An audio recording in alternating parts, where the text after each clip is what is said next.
சிறுத்தைகள் கட்சியை திமுக கூட்டணியிலிருந்து வெளியேற்றுவதற்கு சரி நடக்குது. ஆனா நாங்க திமுக கூட்டணியிலே தொடரதான் விரும்புகிறோம். தேவைப்பட்டால் திமுக கூட்டணி விட்டு கூட வெளியே போக தயங்க மாட்டோம் அப்படிங்கிற மாதிரி சொல்றாரு. கூட்டணி விட்டு வெளியேற்ற சரி நடக்குது. வெளியேற்ற சரி நடக்குதுங்கிறது ஸ்டாலினுக்கு கொடுக்கிற எச்சரிக்கை. திமுக கூட்டணியிலே தொடர விரும்புறேன்றதான் ஸ்டாலினுக்கு கொடுக்கிற எச்சரிக்கை. நாங்க அதிமுக பிஜேபி கூட்டணி வச்சதுனால நாளைக்கு திமுக பிளாக்மெயில் பண்றதுக்கு நாங்க அதிமுக கூட்டணிக்கு போவோம், சீட்டு கொடுக்கலாம், வெளியே போவோம், திமுகவுக்கு பேரம் பேசலாம். திமுக கூட பாமக கூட்டணி வைக்குமா வைக்காம? இன்னைக்கு ஸ்டாலின் நாங்க பாமக கூட கூட்டணி எந்த பேச்சுவார்த்தையும் நடத்தணும்னு சொல்லிட்டாரு. டாக்டர் ஐயாவும் இது வரைக்கும் எந்த கருத்தையும் சொல்ல, அண்ணன் அன்புமணி ராமதாஸ் அவர்கள் எந்த கருத்தையும் சொல்ல.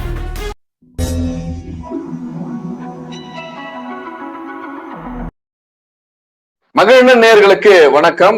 இன்று நம்மிடையே கலந்துரையாட அரசியல் விமர்சகர் திரு எடப்பாடி துரைசாமி அவர்கள் இணைந்திருக்கிறார். உங்கள் சார்பாக அவரை வரவேற்போம். வணக்கம் சார்.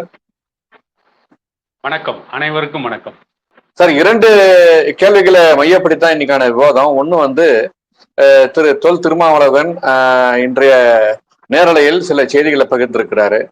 இன்னொரு செய்தி திமுக பாமகவுடன் கூட்டணி குறித்த அதன் தலைவருடைய கருத்து.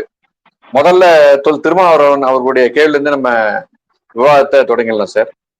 அவர் என்ன சொல்றாருன்னா, திமுக கூட்டணி விடுதலை சிறுத்தைகளுடைய பங்களிப்போடு தான் இயங்குது, ஆனா அது வெளியில போனா ஒன்றும் பெரிய பாதிப்பு இல்லைன்ற மாதிரி வெளியில ஒரு பிரமையை ஏற்படுத்துறாங்கன்ற மாதிரி அவர் சொல்றாரு.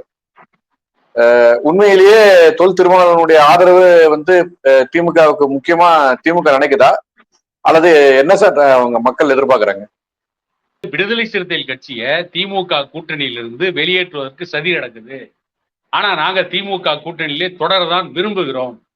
தேவைப்பட்டால் திமுக கூட்டணி விட்டு கூட வெளியே போக தயங்க மாட்டோம் அப்படிங்கிற மாதிரி சொல்றாரு.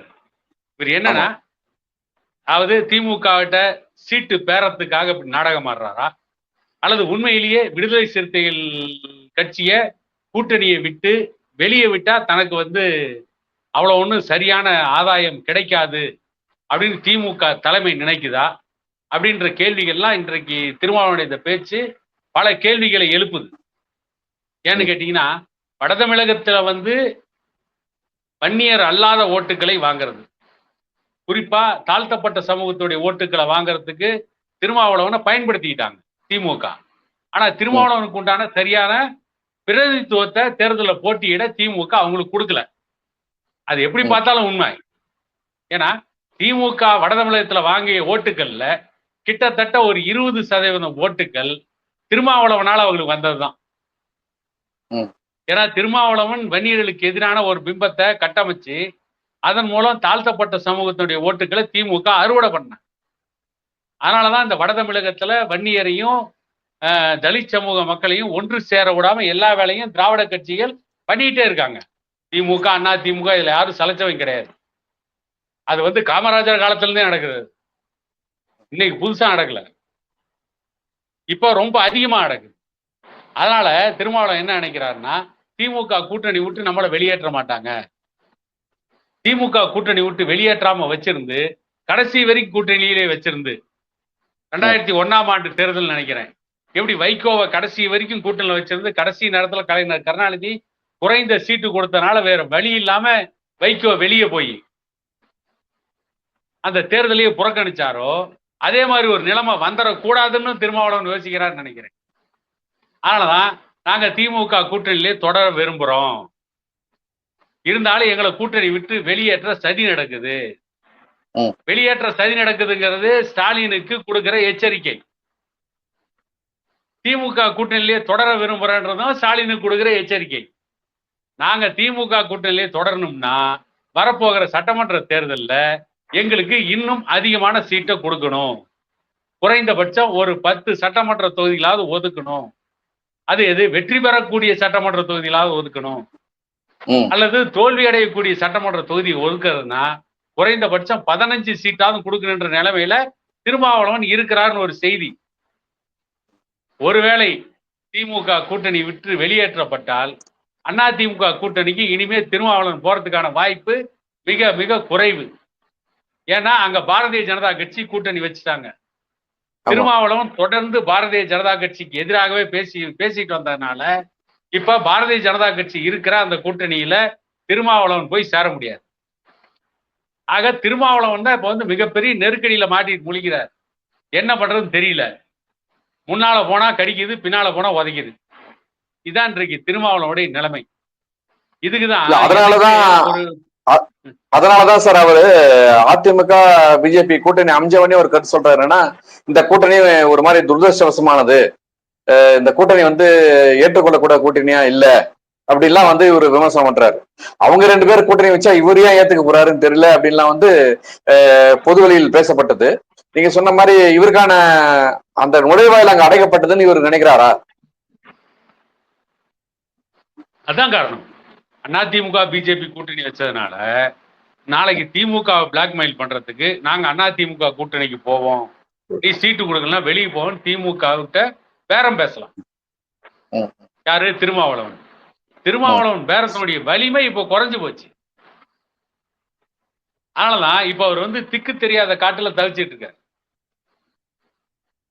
அவருடைய விளைவுதான். ஏன்னா என்னன்னு கேட்டீங்கன்னா, இன்னைக்கு வன்னியர் சமூகத்துக்கு எதிராக திருமாவளவன் இந்த அளவுக்கு பேசியது, அதுவும் இப்ப சமீபத்துல மேல்பாதி திரௌபதி அம்மன் ஆலயம் திறக்கப்பட்ட விவகாரம், இதெல்லாம் அந்த பகுதிகளில் வந்து திருமாவளவனுக்கு மிகப்பெரிய எதிரில் இருக்கு. இந்த ஓட்டுக்களை அறுவடை பண்றதுக்கு திமுக முடிவு பண்ணும். ஏற்கனவே ஒருத்தர் பேட்டியில் சொல்லியிருக்காரு, அதாவது விடுதலை சிறுத்தைகள் ஓட்டு, தலித் சமூக ஓட்டு திமுக வராங்க, அதே நேரத்துல வன்னியர்களுக்கு எதிரான ஒரு ஓட்டு மற்ற சமூகங்கள் இருக்கு வட தமிழகத்துல, அந்த ஓட்டையும் திமுக அறுவடை பண்றாங்க அப்படிங்கிறாங்க. அதுல வந்து ஓரளவுக்கு உண்மை இருக்கதான் செய்யுது.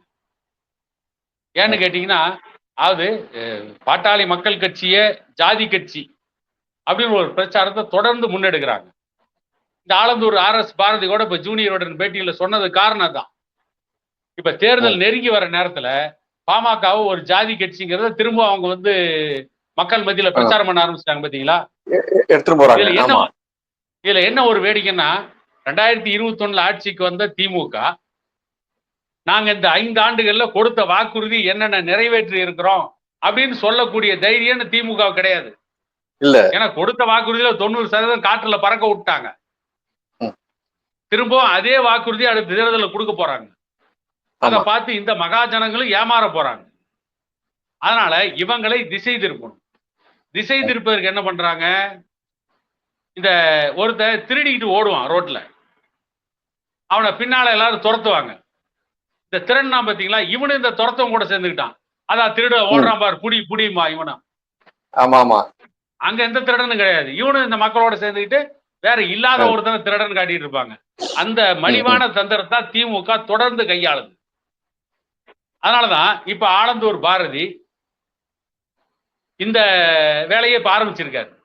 ஆலந்தூர் பாரதி தொடர்ந்து இனிமே ஒவ்வொருத்தரா வருவாங்க. பாட்டாளி மக்கள் கட்சி ஜாதி கட்சி, டாக்டர் ராமதாஸ் வந்த பின்னாலதான் ஜாதி கலவரம் அதிகமாச்சு.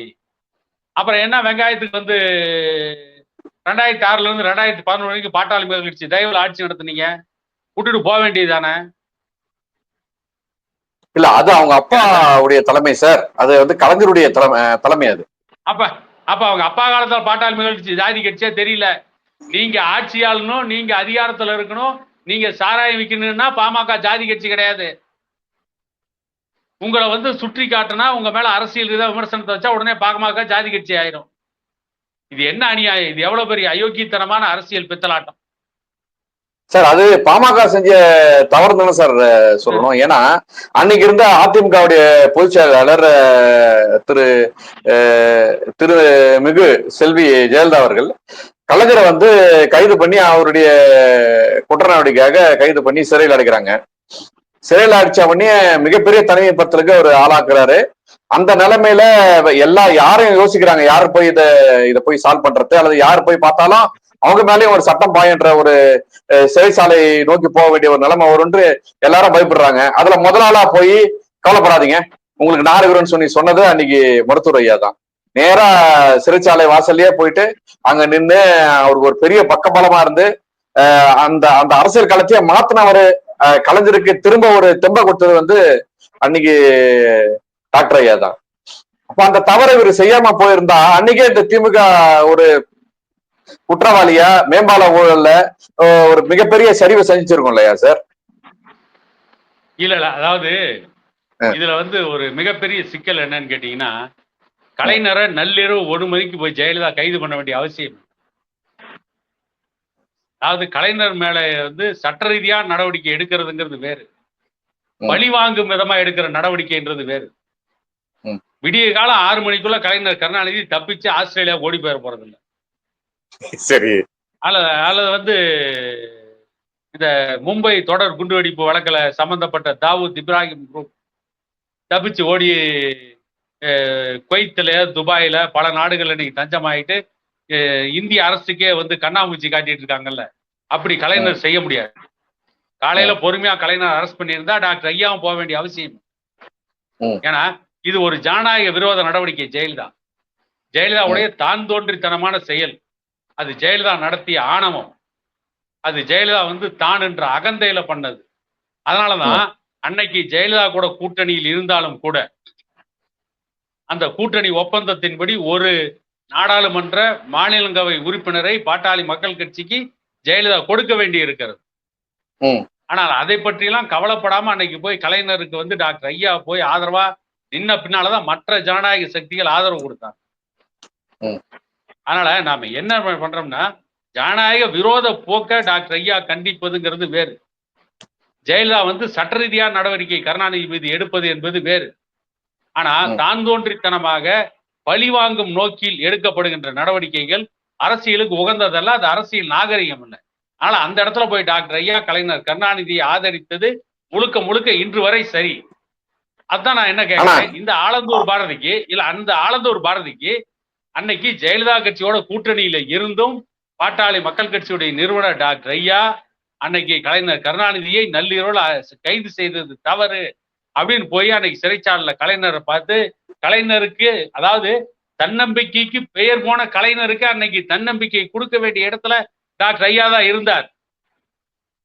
அந்த உண்மை தெரியாம, அது என்ன நடந்ததுன்னு புரியாம, அல்லது தெரிஞ்சும் மக்களை ஏமாற்றணுங்கிறதுக்காக ஆலந்தூர் பாரதி போன்றவங்க இன்னைக்கு டாக்டர் ஐயாவை ஜாதியவாதின்னு சொல்றாங்க இல்லையா, இவங்க வந்த பின்னாலதான் ஜாதி கலவரம் மூண்டுச்சு அப்படின்னு சொல்றதெல்லாம் ஏன்னு கேட்டீங்கன்னா, பாட்டாளி மக்கள் கட்சி மீண்டும் ஒரு ஜாதி பிம்பத்துக்குள் கொண்டு போய் திணிக்கணும். ஏன்னா இப்பதான் வந்து வன்னியர் சங்கத்தினுடைய மே 11 வன்னிய இளைஞர் பெருவிழா மாநாட்டிற்கு அனைத்து சமூகத்தை சார்ந்த தலைவர்கள், ஏன் திருமாவளவன் உள்ளிட்டவர்கள், வேல்முருகன் உள்ளிட்டவர்கள், இவங்களுக்கெல்லாம் அழைப்பதல் கொடுத்து அந்த மாநாட்டுக்கு அழைச்சிக்கிட்டு இருக்கிறோம். ஆக எங்க இவங்க மேல இருக்கிற அந்த இவங்க ஏற்கனவே கட்டமைத்து வைத்திருக்கின்ற அந்த பொய்யாக பிரச்சாரம் செய்து வைத்திருக்கின்ற பாமக ஜாதி கட்சி என்ற ஒரு பிம்பத்தை இவர்கள் தகர்த்து விடுவார்கள் என்ற பயத்துல தான் இந்த ஆலந்தூர் RS பாரதி முதலே கூப்பாடு போடுறோம். இந்த ஆலந்தூர் RS பாரதி சொன்ன அடுத்த நிமிடம் இந்த ஆலந்தூர் பாரதி பேட்டி கொடுத்ததுக்கு பின்னால திருமாவளவன் திமுகவுக்கு ஆதரவாக இருப்பது போலவும் பேசுறாரு, திமுகவுக்கு எதிராக இருப்பது போலவும் பேசுறாரு. இப்ப திமுகவும் திருமாவளவனும் ஒரு ஒப்பந்தத்துக்கு வந்துட்டாங்க, அவங்களுக்குள்ள வேற முடிஞ்சு போச்சு அப்படின்னா அடுத்து இப்ப ஆலந்தூர் RS பாரதி பேசுறத திருமாவளவன் பேசுவார். அதன் மூலம் வன்னியர் அல்லாத மக்களுடைய வாக்குகளை வாங்கி மீண்டும் கோட்டைக்கு போய் சாராயம் வைக்கலாமா அப்படின்னு தான் திட்டம் போடுறாங்க. வேற ஒன்னும் அங்க கோட்டைக்கு போய் வேற ஒன்னையும் சாதிக்க போறது இல்லையே. சாராயம் வைக்கிறதுல யாருக்கும் மாற்று கருத்து இல்லை சார். அது கள்ள சாராயமா இருக்கக்கூடாதுன்றதுதான் மக்களுடைய முழு கவனமும் அதில் தான் இருக்குது. ஏன்னா எப்படிதான் நீங்க சொன்ன மாதிரி சாராயம் வைக்கிறத இருக்கட்டும், கள்ள சாராயம் வைக்காம இருக்கணும்னு நம்ம வேண்டிப்போம். அதாவது சமூக விரோதிகள் விற்கிற கள்ள சாராயம் மட்டும்தான் இருக்கக்கூடாது. ஆனா அரசனுடைய ஆதரவோட கள்ளச்சாராயம் விற்கலாம். ஏன்னா டாஸ்மாக்ல கொள்முதல் பண்ணி வருகின்ற அந்த பீர் பிராந்தி போன்ற மது வகைகளை விட டாஸ்மாக் கொள்முதல் பண்ணாம மறைமுகமா வந்து டாஸ்மாக் வரைக்கும் வருது, அதுவும் கள்ளச்சாராயம் தானே அப்படின்ற குற்றச்சாட்டுகள் நிறைய இருக்கு. அந்த வந்து அந்த டாஸ்மார்க்ல இருந்து கட்டக்கூடிய அந்த வரி இல்ல சமீபத்துல ஏமாத்துறாங்க. சமீபத்துல அமலாக்கத்துறையுடைய அறிக்கை தான் அதை அப்படிதான் சொல்லுது. ஏன்னா பதிவேடு இல்லாம பெரிய ஒரு ஊழல் நடந்ததா சொல்லப்படுது. அது எவ்வளவு தூரம் உண்மைன்னு தெரியல. சார் இப்போ அதை பத்தி இல்ல சார், அதை பத்தி ஏற்கனவே சவுக்கு சங்கரும் சொல்லியிருக்காரு. அந்த வந்து ஆமா கள்ளத்தனமா வர வந்து எப்படி டாஸ்மார்க்கு போகுது, அதை எப்படி சேல் பண்றாங்க, அதை எப்படி கொண்டு போய் வந்து அந்த பிளாக் மணி ஒயிட் ஆக்குறாங்க அப்படிங்கறத பத்தி சவுக்கு சங்கர் கூட ஒரு பேட்டியில் சொல்லியிருக்காரு. ஒரு ஒரு பதிவு பண்ணியிருக்காரு. இப்போ இப்போ தொல் திருமாவளவன் வந்து அந்த செய்தியில திமுகவை ஒரு பக்கம் மிரட்டுற மாதிரியும் இருக்கு, இன்னொரு பக்கம் வந்து தனக்கான இருப்பை காட்டுகிற மாதிரியும் இருக்கு. இப்போ அந்த அரசியல், அந்த விடுதலை சிறுத்தைகளுடைய அந்த நிர்வாகிகளுடைய அரசியல் போக்கு என்பது இவருடைய புலம்பலுக்கு பின்னாடி ஒரு மிகப்பெரிய ஒரு மன உளைச்சலோட அவர் இருக்க மாதிரி தானே சார் தோணுது. ஏன்னா யாருமே அவருடைய கொள்கைக்கு நேர்மாறா தான் செயல்படுறாங்க அவங்க நிர்வாகிகள்லாம். உதாரணமா சிந்தனை செல்வன் ஒரு நிர்வாகி இருக்காரு. அவர் என்ன சொல்றாருன்னா, திருமிகு ஸ்டாலின் அவர்கள் அம்பேத்கர் அளவுக்கு ஒரு பெரிய தியாகின்ற மாதிரி அவர் பேசியிருக்காரு. அதை எந்த வகையிலும் தொல் திருமாவளவன் கண்டிக்கல. இந்த மாதிரி நம்மள மீறி இவங்க எல்லாம் பேசுறாங்களேன்ற ஒரு எண்ணம் அவருக்கு இருந்திருக்குமா சார்? அம்பேத்கர் அளவுக்கு ஸ்டாலின் தியாகியாமா? ஆமா, சிந்தனை செல்வன் சொன்னதா வேற ஒரு செய்தியில வேற ஒரு யூடியூப்ல நண்பர் ஒருத்தர் பேசியிருக்காரு. இல்ல உண்மையிலேயே வெளிப்படையாவே வந்திருக்கு அந்த நிகழ்வு. அப்ப இவ்வளவு நாள் வந்து அம்பேத்கரை நாம தான் தியாகின்னு நினைச்சிட்டு இருக்கோமோ, அவங்க இப்ப அம்பேத்கரை வந்து அவங்களே இப்ப இவ்வளவு கேவலப்படுத்த ஆரம்பிச்சிட்டாங்களா? அம்பேத்கருக்கு சமமா ஸ்டாலின் அவர்களை நினைக்கக்கூடிய அளவுக்கு அந்த கட்சியினுடைய நிர்வாகிகள் போனது வந்து திருமாவுக்கான ஒரு பெரிய மன உளைச்சல் ஏற்படுத்திருக்குமான்றதான் நான் உங்ககிட்ட எடுத்துன்னு வரேன். இல்ல, அடுத்த தேர்தலில் சீட் கொடுக்கலாம், அவர் திமுகவில் சேர்ந்து எம்எல்ஏ ஆகலாம்னு ஒரு பேசியிருப்பார் சார். ஒரு ஒப்பீடு வேணாமா? மலைக்கும் மடுவுக்கும் உள்ள வித்தியாசம் அம்பேத்கருக்கும் ஸ்டாலினுக்கும். அம்பேத்கருடைய போராட்ட வரலாறு என்ன? அம்பேத்கர் எப்படி போராடினாரு? இந்திய அரசியலமைப்பு சட்டத்தின் 356வது சட்டப்பிரிவு ஆட்சிகளை கலைக்கக்கூடிய சட்டப்பிரிவு வந்து அவரே அந்த சட்டப்பிரிவு உருவாக்கி இருந்தாலும் கூட அது டெட் ஹார்ஸ் அப்படின்னாரு, செத்த குதிரையாதான் இருக்குன்னாரு. காங்கிரஸ் கட்சி முதல்ல அம்பேத்கர் சட்ட அமைச்சரா இருக்கும் பொழுது ஒரு மாநில சர்க்காரை கலைக்கும் போது அதை கண்டிச்சு அவர் ராஜினாமா பண்ணிட்டு வெளியே வர்றாரு. யார்? அம்பேத்கர். காங்கிரஸ் கட்சி மந்திரி சபையில இருந்து ராஜினாமா பண்ணிட்டு வெளியில வர்றாரு. அந்த அம்பேத்கருக்கு இணையா கொண்டு போய் ஸ்டாலின்ல வைக்கிறாங்க. ஸ்டாலினை கொண்டு அம்பேத்கருக்கு இணையா வந்து சிந்தனை செல்வன் பேசுறாரு அப்படின்னா இவங்க வந்து அம்பேத்கர் பெயரை சொல்லி பிழைப்பு நடத்துகின்ற மோசமான பிழைப்புவாதி ஆயிட்டாங்கன்னு தான் அர்த்தம். அது திருமாவளவனுக்கு புலம்பலா இருக்கலாம், அல்லது இன்னும் நினைச்சிருக்கான் திருமாவளவன் வந்து அம்பேத்கருக்கு நிகரா ஸ்டாலினை நான் மட்டும்தான் பேசணும், என்ன மீறி ஏன் சிந்தனை செல்வம் பேசினாரு நினைச்சாரான்னு தெரியல. அது திருமாவளவன் தான் விளக்கணும். சரிங்க சார். இல்ல, அது கடந்த 4 ஆண்டுகளாக திமுக கூட்டணி இருந்தாலும் கூட தனக்கான மக்களுக்கான அல்லது தன் மக்களுக்கு ஏற்பட்ட பல கொடுமைகளுக்கு விமர்சனம் வந்து இந்த திமுக அரசால் கிடைக்காத அந்த மன உளைச்சல்ல கூட அவர் பேசுறதுதான் நம்ம எடுத்துக்கலாமா சார்? இல்ல, அப்படின்னா நீங்க என்ன பண்ணிருக்கணும்? நீங்க வந்து திமுக அரசுக்கு நெருக்கடி கொடுத்திருக்கணும். இல்ல, அப்படி ஒரு நெருக்கடியை கொடுக்கலையே. பண்ணிருக்கணும். நெருக்கடி கொடுக்குற இடத்துலயே நீங்க வரலையே, நீங்க டிமாண்ட் பண்ற இடத்துக்கே வரலையே. ஆமா, நீங்க அவங்க சொல்றது கேட்கக்கூடிய இடத்துல தான் இருக்கிறீங்க. நீங்க வந்து துண்டை உதறி தோல்ல போடுற நிலைமையில் நீங்க இல்லையே, துண்டை இடுப்புல தானே கட்டிட்டு நிக்கிறீங்க. எப்படி நீங்க வந்து அவங்க கிட்ட கேட்க முடியும்? நீங்க முழுக்க அவங்கள சார்ந்தே நின்றுட்டீங்க. எல்லாரும் உதயசூரியன் சின்னத்திலேயே போட்டிட்டீங்க.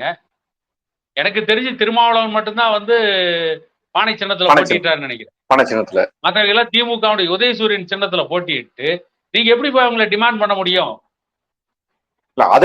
விசுவாசமா இருக்காங்க சார் அவங்க.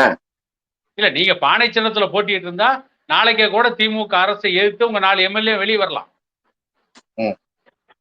நீங்க விடுதலை சிறுத்தைகள் கட்சின்னு தனியா போட்டிருந்தா நீங்க திமுக கூட்டணியை உதறிட்டு வெளியே வரலாம். இன்னைக்கு திமுக கூட்டணி உதறிட்டு உங்க எம்எல்ஏக்கள் வெளியே வந்தா அவங்களுக்கு பதவி பறி போயிடும். மிஸ்டர் வேல்முருகன் அப்படிதான் மடுவுட்ல வந்து உதயசூரன் சின்னதான் இருந்தாரு. இனிமே வந்து அந்த எம்எல்ஏ பதவி முடிகிற வரைக்கும் அந்த திமுக கூட்டணி விட்டு வெளியே வர முடியாது. இல்ல, அது திட்டமிட்டு என்னைக்கு நீங்க அவங்க சின்னத்துல போட்டிடுறதுன்னு நீங்க ஒத்துக்கிட்டீங்களோ அன்னைக்கு அவங்க உங்களை அடிமையாக்கிட்டாங்க. முடிஞ்சது. நீங்க ஆண்மகனா இருக்குன்னா நீங்க தனியான சின்னத்துல உங்க கட்சிக்கு போட்டிட்டு இருக்கணும். நீங்க உங்களுடைய சின்னத்துல போட்டிட்டு இருந்தா போட்டிட்டு இருந்தா நீங்க வந்து திமுக அரசை தைரியமா எதுக்கலாம், உங்களுக்கான கோரிக்கையை டிமாண்ட் பண்ணலாம், நீங்க அவங்கள வந்து நெருக்கடி கொடுக்கலாம். நெருக்கடி கொடுக்கக்கூடிய இடத்துக்கே நீங்க போகலையே. இல்ல அது அந்த ஒரு சூழ்நிலை கதியா அவங்க இருக்கிறது ஒண்ணு. ரெண்டாவது வந்து அவங்க இருக்கக்கூடிய 4 எம்எல்ஏவுமே திருமாவுடைய அந்த கருத்துக்கு ஒத்து போகக்கூடிய நிலை இல்லைன்றது வெட்டாளிச்சமா தெரியுறது ரெண்டாவது விஷயம். மூணாவது விஷயம் வந்து நீங்க சொன்ன மாதிரி அதிமுகவுடைய கூட்டணியில இவங்களுக்கான வாய்ப்புன்றது குறைஞ்சு போச்சு. அதுக்கு அடுத்த விஷயம் பாமக திமுகவை நோக்கி நகரக்கூடிய அந்த நகர்வுகள் இவரை ஒரு லேசா கொஞ்சம் அசைச்சு பார்த்திருக்குமா சார்? இல்ல பாமக வந்து திமுகவோட நோக்கி நகர்ந்ததா இல்லையாங்கிறது இன்னும் சரியான தகவல் கிடையாது. ஒவ்வொருத்தரும் அவங்க இதை சொல்லிட்டு இருக்காரு. ரவீந்திரன் துரைசாமி தான் ஆரம்பிச்சு வச்சிருக்காரு. திமுகவுக்கும் வந்து தன்னுடைய கதவை வந்து டாக்டர் ஐயா திறந்து வச்சிருக்காரு அப்படின்னு. அப்படி ஒண்ணு இது வரைக்கும் திமுக கூட கூட்டணியா பாமக பேசியதா தெரியல.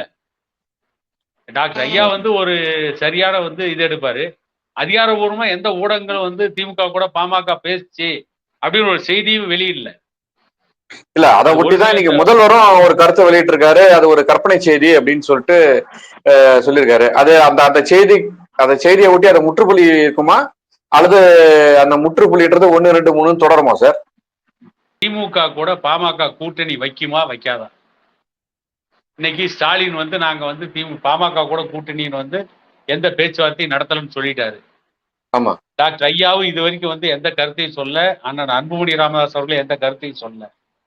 இவ்வளவு நாட்கள் வந்து ஜாதிவாரி கணக்கெடுப்பு, வன்னியர்களுக்கான உள் ஒதுக்கீடு, அனைவருக்கும் வந்து சமூக நீதி அடிப்படையில் இட பங்கீடு, இதுக்காக வந்து திமுக அரசுக்கு தொடர்ந்து நெருக்கடி கொடுத்துட்டு திடீர்னு எந்த ஒரு கோரிக்கையும் இல்லாம திமுக கூட பாமக கூட்டணி வைக்குமா அப்படிங்கிறது $1,000,000 கேள்வி. அதனால ஊடகத்தில் இருக்கிறவங்க ஆளாளுக்கு ஏதோ ஒரு குழப்பணுங்கிறதுக்காக பேசிட்டு இருக்காங்க. இன்னும் கூட்டணி சம்பந்தமா பாமகவுடைய நிறுவனர் டாக்டர் ஐயா எந்த முடிவுமே எடுக்கலன்ற செய்தி தான் வருது. ஏற்கனவே பாட்டாளி மக்கள் தலைவர் அன்புமணி ராமதாஸே என்ன சொல்லியிருக்காரு, நாங்க அவசரப்படல, இன்னும் வந்து தேர்தல் வர்றதுக்கு பல மாதங்கள் இருக்குது, அதுக்குள்ள கூட்டணி பத்தி நாங்க ஏன் முடிவு எடுக்கணும், நாங்க எப்ப அதை அறிவிக்கணும் அப்ப நாங்க அறிவிப்போம்னு சொல்லியிருக்காங்க. அதனால எது வேணாலும் நடக்கலாம். அப்ப இந்த நாம இன்னைக்கு என்ன பேசணும்னு கேட்டீங்கன்னா, இன்னைக்கு ஊடகங்கள்லாம் எதை பத்தி பேசுறீங்க? கடந்த 4 ஆண்டுகள்ல திமுக அரசு என்ன செஞ்சாங்க, 2021ல எவ்வளவு தேர்தல் வாக்குறுதிகளை கொடுத்தாங்க, அந்த தேர்தல் வாக்குறுதிகள்ல எத்தனை வாக்குறுதியை நிறைவேற்றி, 2021ல திமுக ஆட்சிக்கு வரும்போது என்ன சொன்னாங்க, ஆட்சிக்கு வந்த பிறகு என்ன பேசினாங்க, 2021ல தமிழ்நாட்டில் இருக்கின்ற ஒவ்வொருடைய தனி மனிதனுடைய சராசரி ஆண்டு வருமானம் என்ன, இன்னைக்கு தனி மனித சராசரி ஆண்டு வருமானம் என்ன, தமிழ்நாட்டில் இந்த தனி மனித சராசரி ஆண்டு வருமானம் உயர்ந்து இருக்கிறதா, அந்த உயர்ந்த வருமானம் இவர்களுடைய அடிப்படை தேவைகளை பூர்த்தி செய்கிறதா? ஏன்னா பேரறிஞர் அண்ணாவே சொன்னார்ல, பேரறிஞர் அண்ணா மனிதனுடைய அத்தியாவசிய தேவை உண்ண உணவு, உடுக்க உடை, இருக்க இருப்பிடம்னார். 50 ஆண்டுகள்ல திராவிட கட்சிகள் இது சாதிச்சிருக்கா? 60 ஆண்டுகளை தாண்டி திராவிட கட்சிகள் ஆட்சி நடத்துறாங்க. இந்த திராவிட இயக்கத்தை ஆட்சி பொருள் உட்கார வச்சவர் பேரறிஞர் அண்ணா. அண்ணா சொன்ன அந்த உண்ண உணவு, உடுக்க உடை, இருக்க இருப்பிடம், இத வந்து இன்னைக்கு இருக்கிற திராவிட கட்சிகள் சாதிச்சிட்டாங்களா? அப்ப இவ்வளவு நாள் இவங்க சாதிக்கல அப்படின்னா இவங்களுடைய ஆட்சி எப்படி இருக்கு, அப்ப இவங்க ஆட்சி நிர்வாகம் எப்படி இருக்கு அப்படின்றத பத்தி இந்த ஊடகங்கள் பேச ஆரம்பிச்சிட்டாங்கன்னு வச்சுங்க, தமிழ்நாடு உருட்டும். அதை விட்டுட்டு இவங்க பரபரப்பு செய்திகளுக்காக விஜய் டிவியுடைய காம்பியர் எத்தனாவது கல்யாணம் பண்ணாங்க, அவங்களுக்கும் அந்த அந்த பிரியங்கா கல்யாணம் பண்ணவங்களுக்கும் என்ன வயது வித்தியாசம், அவங்களுக்கு எவ்வளவு கோடி சொத்து இருக்குது, இவங்க எதுக்கு கல்யாணம் பண்ணாங்க, எவ்வளவு வரதட்சணை கொடுத்தாங்க, ஆமா இவங்க ஏன் டைவர்ஸ் பண்ணாங்க, பிரியங்கா யார் கூட எல்லாம் டான்ஸ் ஆடினாங்க, இதெல்லாம் நாட்டுக்கு ரொம்ப முக்கியமா? மக்களை வந்து திசை திருப்புறது இந்த ஊடகங்கள், இந்த பத்திரிகைகள், இந்த திரைப்படம், இதெல்லாம் வந்து மக்களை திசை திருப்புறாங்க. சார் கதாநாயகி கற்பழிக்கிற காட்சி திரைப்படத்துல வைக்கணும் எந்த மக்கள் சார் அந்த டைரக்டர்கிட்டயே தயாரிப்பாளரே கேட்டாங்க? யாராவது கேட்டிருக்கிறோமா? இல்ல இல்ல இல்ல. அப்புறம் எப்படி மக்கள் கேட்கறாங்கன்னு சொல்றாங்க? அது நயன்தாரா பிரபுதேவா உறவுல விரிசல்ங்கிறது அவ்வளவு பெருசா போடுறீங்க. லட்சக்கணக்கான பெற்றோர்கள் மாணவருடைய கனவு பொறியியல் படிப்பு, அந்த பிஇ கலந்தாய்வு. நீங்க அதெல்லாம் ஹெட்டிங்ல போட்டிருக்கணும். அப்படி போட்டு ஒரு பத்திரிகை நடத்தீங்கன்னா அந்த நாடு உருப்பிட்டு இருக்கும்ல. நல்லது சார், உங்களுடைய அரிய கருத்துக்களை பகிர்ந்தமைக்கு நன்றி. வருகின்ற தேர்தல் மக்களுக்கான வாழ்வாதாரத்தை முன்னேற்றக்கூடிய மாற்றமாக அமைய வேண்டும் என்ற உங்களுடைய நல்ல எண்ணம் ஈடேற வாழ்த்துக்கள். நன்றி. நன்றி, வணக்கம். மீண்டும் சந்திப்போம்.